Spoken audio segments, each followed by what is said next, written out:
Welcome back to Chase Field and Game 5 of the World Series. I'm Matt Reynoldson alongside Jenna Fink. The Diamondbacks won the National League pennant for the first time in 22 years, but Jenna, they met their match in the World Series. The Texas Rangers take it home in 5 games. Exactly. Disappointing 5-0 loss tonight, but you have to admire everything the Diamondbacks did, but ultimately when it comes down to it, it is hard to beat a team that is 11-0 on the road in the postseason. I mean, that is unheard of. Yeah, this scrappy little 6 seed did whatever it could. Only 1 loss on the road this postseason, outside of the 2 games in Philly. But of course, we digress. Let's go to the highlights of this game. A packed house at Chase Field, a sellout of 48,511 people, and the juice was evident early in this one. Oh, people were fired up. They knew what was on the line in this game, and they were ready to back up their team in any way possible, especially considering yesterday's performance when the air was sucked out of this building early. And starting pitcher Zach Callen led to some of those roars early.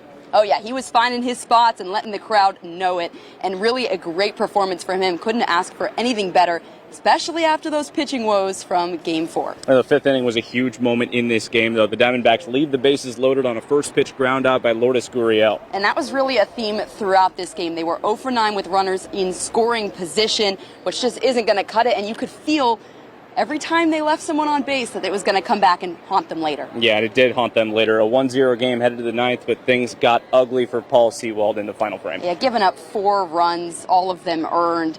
It's just not the way you want it. It was a close game. You thought maybe they could come back in the bottom of the 9th down 1-0, but 5-0 kind of the dagger at that point. Yeah, the Rangers win this one 5-0 to take home the first World Series title in franchise history, and heartbreak for the Diamondbacks. We mentioned it, this scrappy little 6 seed making its way all the way to the World Series, knocking off the powerful Phillies with a payroll that was more than triple what the Diamondbacks were. I mean, what a story.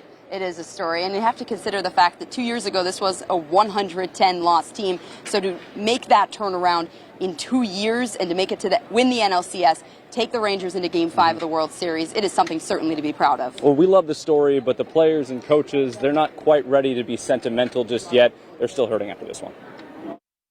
The reason why it hurts so bad is because we care so much. We care about this baseball community. We care about the fans of Arizona, the Bleed Sedona Red with us that have backed us. This is just plain painful, and I can't quite move past that right now, but I will. And I told the guys to absorb it, and we'll get to that crossroad at some point and be able to say, wow, it was a great run, and we did something pretty amazing. We've talked so much about this run. It has been incredible to watch, incredible to witness. The series win over Milwaukee, the sweep against the hated Dodgers, and then that 7-game winner against Philadelphia. This is going to be a story to remember in Arizona for such a long time. And the players are going to remember it. And we were talking to them in the clubhouse post-game. You know, obviously they're very upset right now. Yeah. It was a disappointing loss, but they also recognized how special this team is, how young this team is, and how they're going to be continuing to be in situations like this for years to come. Oh, it was a special run to be a part of for us as well. For Sean and Christiana, Jenna Fink, I'm Matt Reynoldson, wrapping up our World Series coverage. Game 5, Texas takes it 5-0 to win the first World Series in Rangers franchise history. Once again, Matt Reynoldson signing off from Chase Field in Phoenix for News 4 Tucson Sports.